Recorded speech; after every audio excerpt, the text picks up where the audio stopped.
So thank you very much for your interest in DARE and the Flexible Fund. So my name is Roberto Palacin. I'm a professor of transport futures at Newcastle University. I'm one of the directors of DARE. So I'm going to show you just give you a quick overview of DARE on the call. You probably read all this. You probably are aware of it. It's sort of a reminder. And the important thing for this session is really to address any questions you might have. If I'm able to answer on the spot, or if we are able to answer on the spot, that would be great. But if not, we will take a note and we will make sure that we update the Q&A section on the website with the right answer. Okay, so let me just quickly go and share. I will go through a few slides. If you have any questions, just if you don't mind, hold until I finish, because I'm not seeing anyone, so I cannot see whether you have a question or not. So just take a note, and we talk later. We go through the questions later on. So, as mentioned, this is about the first call of the Flexible Fund. But before hopefully you can see the screen. So what is that? Well, there is a national research hub.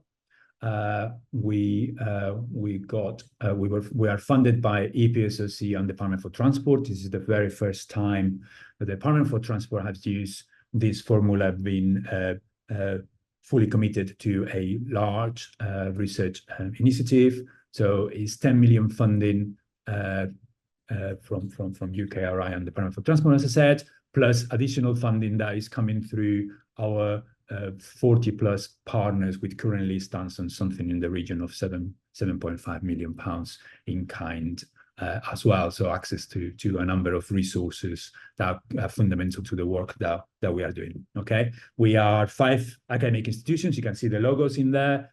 It's led by us, by Newcastle, with Cambridge as one of the other major large partner, with contributions from Glasgow, Hillwood, and Anglia Ruskin University. Okay. We all have missions in all these kind of projects, so we are not different on that. Our mission, as you can see there, is to really discover viable pathways to a transition to an adaptable, resilient, and sustainable net zero transport system that works for all, and particularly looking at the performance and the risk associated with transport infrastructures across different scales in the face of climate change, and how we can develop robust solutions that will allow us to tackle that. Systems thinking is a big component of the things that we want to do in here. If we don't, unless we look at that kind of perspective, we tend to go into silos, and therefore the benefits that we could obtain and draw and yield from some of the areas might be lost in the overall scheme of the hub. The idea is to develop an analysis framework that will look at the tension between risk and performance of the transport infrastructure and the services that go on top of that infrastructure, and then looking at providing a toolkit and a handbook of sorts of adaptation that looks beyond the purely geotechnical aspects, but also considers, a just transition, socioeconomic elements, and social and policy aspects. In terms of the Flexible Fund, we want to, or we are committed to run at least 3 calls. You can see there the timeline for the duration of the hub. The program is expected to finish in March 2027. So this is the first call, the first of 3 calls. We have allocated £450,000 for this call, with a maximum volume per study to 50,000. So we would like to allocate a maximum of 12 small projects, and then there will be subsequent calls. Second call will be double this size, and also larger projects, and a third final call that will depending on how much we have left, we will see how many projects the scale of the projects. All these projects, and the idea of the Flexible Fund is to, and I will go through the topics in a second, but the idea is these projects and these studies will complement the activities that we are conducting in there. Okay, and I will talk about it in a second. The process is just launch the call. So the call is open for submissions until September, mid-late September. I'll show you the dates in a second. And the reason for this longer kind of period is to account for the summer, things like school holidays and the like. So allow for everyone, particularly career researchers, to be able to prepare a proposal that is of high quality and submit and take advantage of this opportunity. We are endeavored to really review and evaluate as quickly as possible, but clearly that takes a bit of time. So we're hoping to announce the decisions through our internal process and announce the decisions to everyone second half of October. So to projects starting immediately after that. Certainly no later than January 25, okay? So 3 topics, focus of this first call. First topic you can see there, I'm sure you read it already, but the idea is to look at business models on how, particularly in freight, business models are particularly relevant for how we operate supply chain and logistics.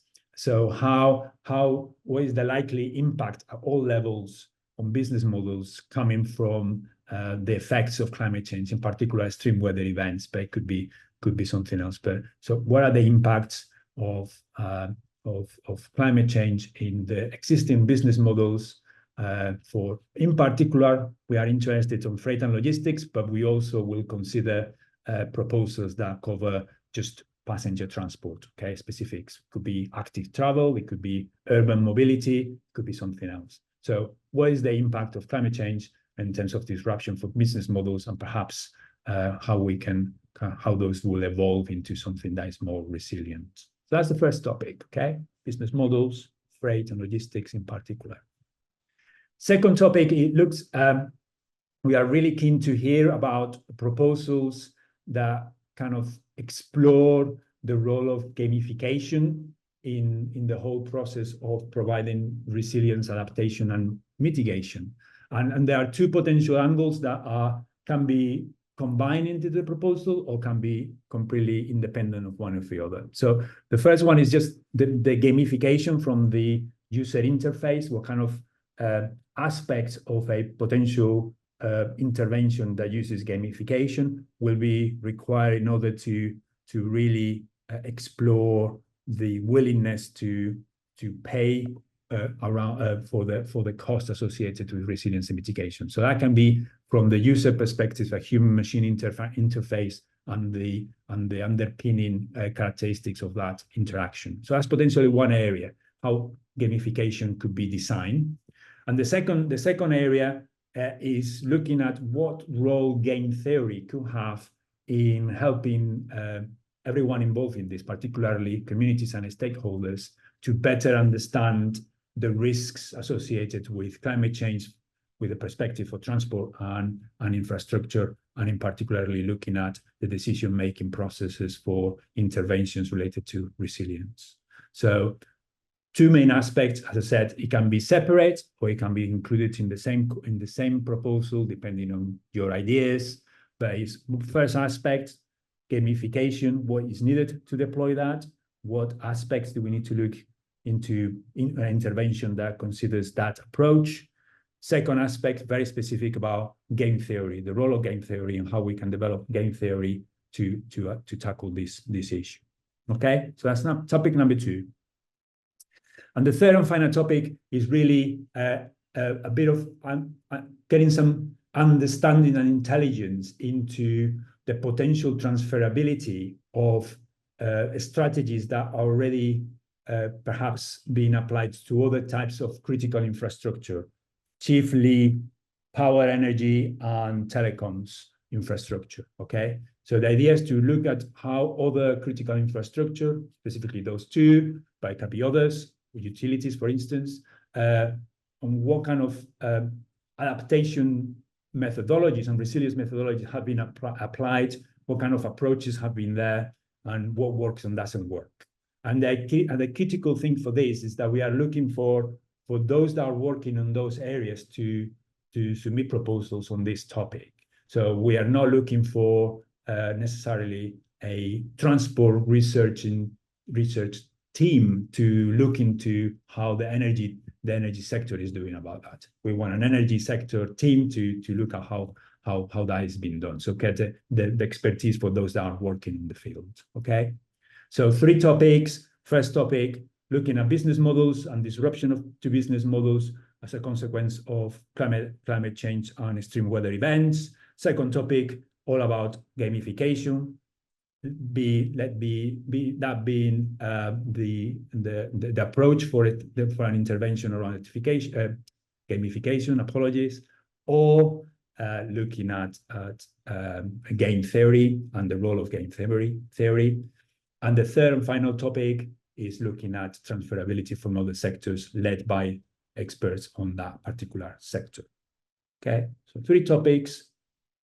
Before I get into eligibility, as I said earlier on, these 3 topics are complementary to the activities that we're doing. So for those studies that will be funded, we will allocate a dedicated team from our hub to interact with you and to work together with you to be able to really seamlessly integrate your results and your work into the activities that we do. Okay, so we're doing this because we think these are areas that complement our expertise and can fit into our work. So we will allocate a lead from our own teams to be your interface and to make sure that we look at the specific details on how your work will integrate into our work and our activities. Okay, so in terms of eligibility, you must be employed by a UK academic institution, so really following the rules of eligibility from UKRI funding, so not different from any of that.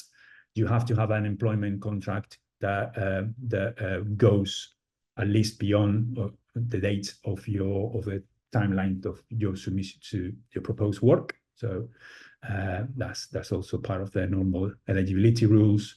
And members of the team, our team, are not from the universities, from the institutions that are involved in there, are non-eligible. However, those that work in those universities that are not part of the team can apply. So if you are working in any of those universities, but you are not involved in their team in any shape or form, then you are eligible to apply for this.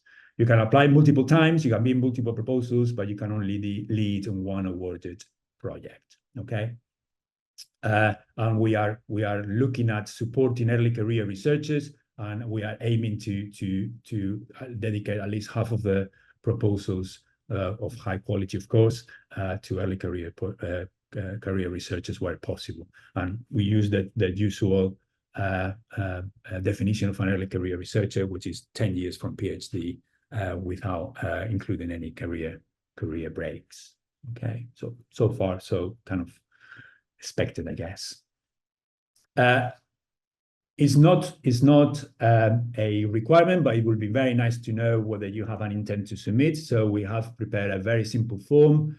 You can go online to our website to do that, to indicate that you have an intention to submit. That will allow us to plan for our evaluation process and make sure that we have the resources in place to cope with the potential volume of applications. The actual application form is all online. The deadline is the 5 p.m. on 20th of September, so plenty of time.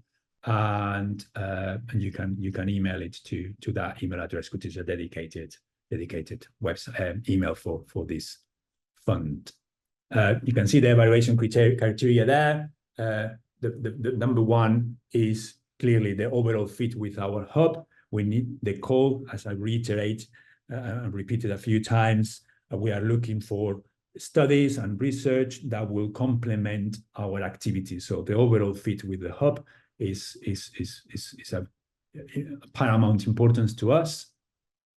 Clearly, the suitability and feasibility of the methodologies and the approach proposed will be also assessed, as well as the clarity in terms of what are the deliverables and what we're getting in terms of outcomes, and we will consider as well how the resource allocation and how the project is going to be managed. Bear in mind that is a relatively modest amount, so this should be quite straightforward for you to do. Okay. As I said, all documentation is online. You probably already look at it, otherwise you wouldn't be here. And we will continually update the Q&A questions and answers there. So that file is live and we keep it up to date. So whenever there is a new question that we receive that we think it will benefit everyone to know about that, we will update it. So even if you visited that, please continue to do so, revisit that just in case there are more questions, more things in there that might be helpful for you. So as I said, we'll keep that document as live as possible and we will keep updating it. We will run another Q&A session back in September, just a couple of weeks or 10 days before the deadline, just for any last minute questions or any issues that you might have once you start developing your proposal. So there might be different questions then. So we will give you another opportunity to do that. So there will be another session like this, 3 to 4 p.m. on the 9th of September. So hopefully that whistle stop through the whole process is okay. And I'm more than happy to take questions. I can see that in the chat and I'm going to stop that. Okay. So I can see there's a number of questions. Let me just go through them, but otherwise, if you want to speak up, probably it's easier. So question number one. Okay, so thank you to everything. You're looking at Teams, expert in transport. Teams. So for question 3, I think the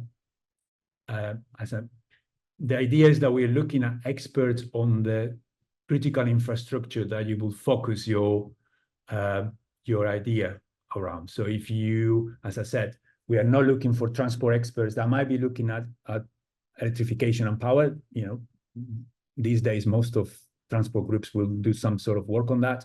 We're looking at energy experts that will tell us what they are, the methodologies and methods and approaches on the power sector. So we're looking for experts on the particular critical infrastructure. So hopefully, if there's a combination of that, that's absolutely fine. But we will look at probably the lead partner, or certainly a clarity into how that's going to be done and why it's relevant to have the transport ones involved in there. Okay, so hopefully that's clear. But if not, we can discuss a bit more and we can just give you more detailed answer. But we are looking at experts on the field of the system that you are giving us the information from. We already have transport experts, so we can look into that. We want experts on the field that you're looking at. Question from Manu. Hello, Manu. Will support data access to the whole system on the project? It's a good question. I don't want to give you an answer that is not fully correct. So the data that we have access to is governed by the agreement that we have with the stakeholders. So we will need to double check with them whether we can actually share or not any of that data. So it might well be that we will need to look at the case by case on a case by case basis. But ideally, we would prefer you if you go and you bring in your stakeholders, because those stakeholders might be also interested in being part of the hub. So it will add value to the proposal if you actually bring in stakeholders with you that have data.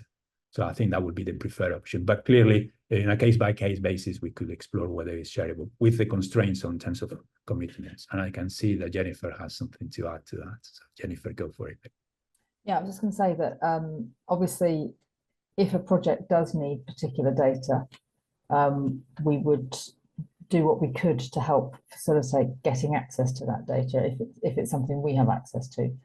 But we can't guarantee to provide access to data that we don't know about or have access to already. But if there's a particular set of data that you would be interested in using, then it would be good to ask about that ahead of submission so that we can ask our partners, and in particular our funders, so DFT and the transport arm's length bodies, whether they would have access to that kind of data. Absolutely. And be willing to share it with us. Thank you, Jennifer. Right. Any other questions? Okay. So I mean, feel free to, I mean, it's good to have them here. We have a record, but also feel free to unmute yourselves and put them.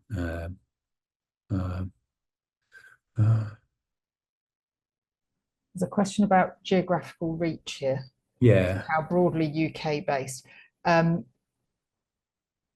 I think a case study which is focused in a particular area would potentially, you know, if it's going to unpack things that have a more generic, that will provide more generic insights, then I see no harm in a case study being geographically focused.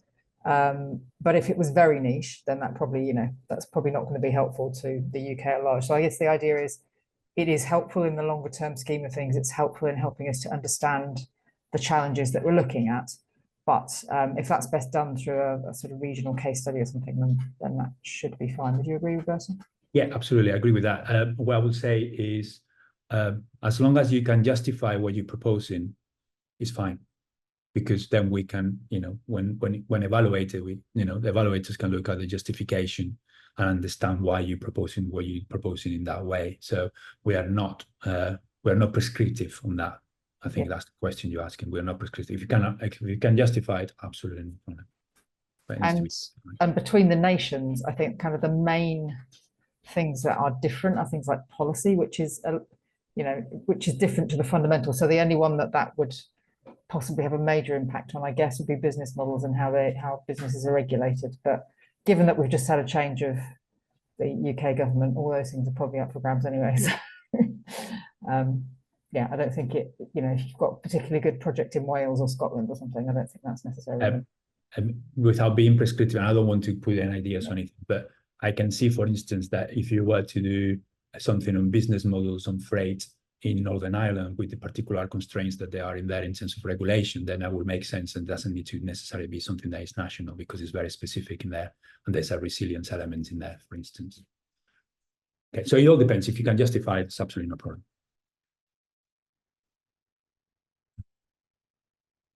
No problem, Timothy. Okay. Any other questions? I still have introduced Jennifer. I didn't realize you were joining. Sorry, apologies. I didn't see. Because I joined late, Roberto. Okay. So Professor Jenny Scuddin is one of the other co-directors of the hub at Anglia Ruskin University. Yeah, apologies for being late. No, you're right. Absolutely fine. I wasn't sure you were joining us. Any other questions?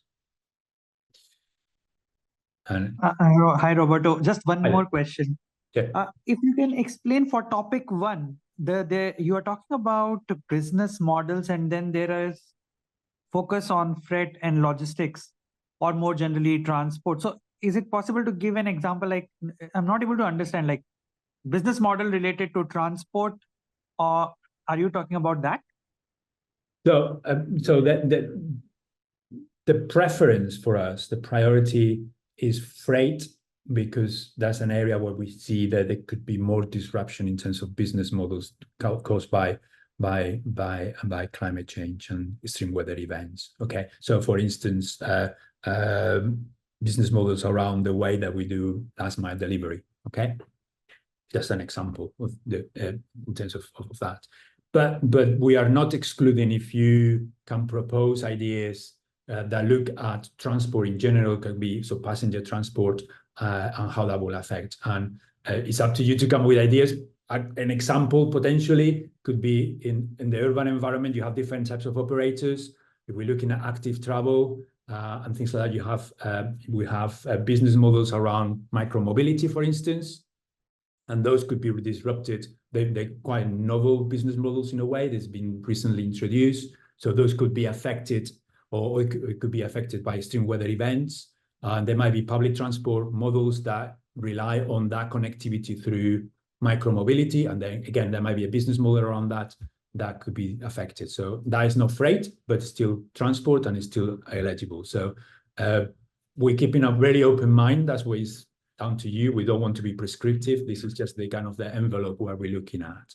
But there would be 2 examples of things that will kind of qualify for topic 1. I don't know if that makes sense to you. I see. No, I have better understanding now. Okay. Yeah. Okay. Thanks. All right. But Thank you, Anurag. Thank you. Okay.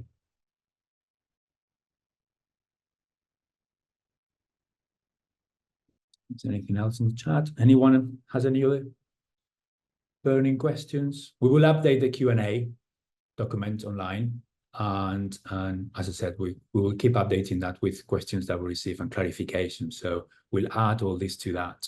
And if you have any other questions, please visit that and drop us a line. And as I said, there will be another event in September. So hopefully your ideas are well developed by then, and you will be perhaps more specific in some of those aspects. There are not many questions. Any more questions? I feel like I'm selling something. Any more questions? I might just point out, Roberto, that we've uploaded 3 questions that have come in the last week by email to the webpage already. Okay. And just before the webinar, we just had a clarification from UKRI on who's eligible as well in terms of international institutions. So we'll upload the answer to that to the webpage in the next couple of days as well. But just to clarify, it's all based on EPSRC eligibility rules. So only in academic institutions in the UK that meet the EPSRC eligibility are able to apply, not any academic institutions outside of the UK, with the exception of Norway, because there is an agreement with Norway around funding research projects. And just to add to that as well, industry partners are not eligible to receive funding, but that doesn't mean that they can't be involved in the project as partners as well. So again, that will be on the website too. Thank you very much, Rose. Very good points. Very good points. Okay. Any final questions, comments? Yes, Timothy. Yeah. Many thanks. And for topic 2, including gamification and game theory, it's to see how far if there are pre-existing tools or methods based on research that we or others have developed, such as serious games, how far those can be drawn into and built upon in the process of investigating something of this nature. Because I realize sometimes calls are very specific about developing something that is completely separate or new, and whereas in other cases, building on that existing work is right. So, sorry to interrupt you. Yeah, if you already exist and you can articulate a way to transfer that knowledge, absolutely no problem. We are looking into how that can be applied for the specific case of transport resilience. Okay, so if you can justify in your proposal that the existing work can be adapted to this, absolutely no problem. Jennifer. Yeah, I would only add that obviously it would then be important that whatever that pre-existing knowledge and information was would be accessible to people within the DARE Hub and our partners and so forth going forward. But, yeah, brilliant. If you've already got something that we could apply, then it's likely to get further than something that's got to be made up from scratch. So providing it can be kind of reused, that's great. But that's the kind of standard stuff that we do, that we find in contracts anyways. There was a question from Ali on what topic 3, Roberto? Yeah, so I'm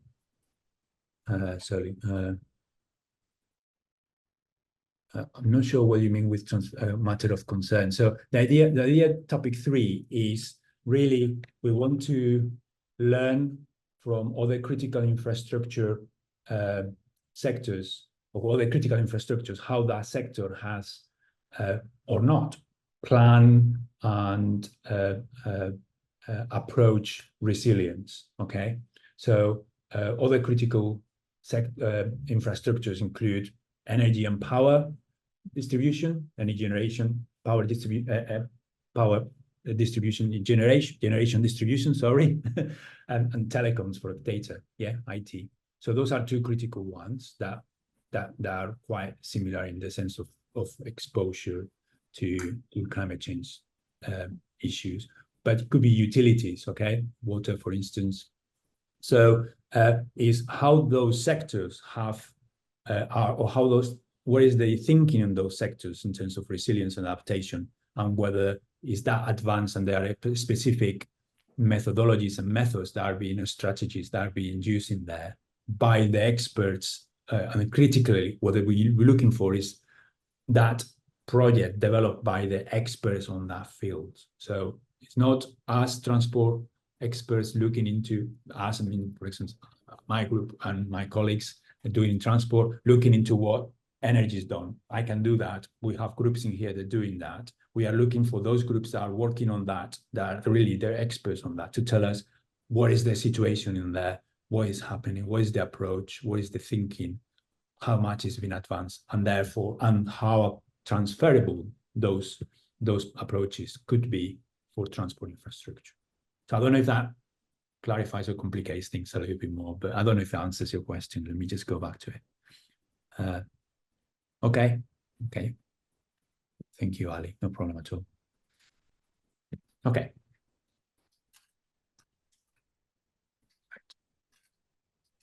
Okay.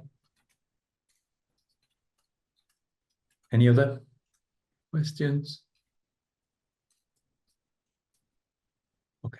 So if there are any other questions, as I said before, we will update and send us any queries that you might have, that you might think about. You know, maybe tonight you think about, oh, should have asked this or that. When you start writing something, you might come up with more questions. So do get in touch. And as I said, there will be another opportunity in September for a session like this. But in the meantime, thank you very much for the interest, and thank you very much. And I'm really looking forward to your ideas on how we can actually incorporate that into the work that we're doing. Okay, but thanks very much for your time. Thank you. Cheers, everybody.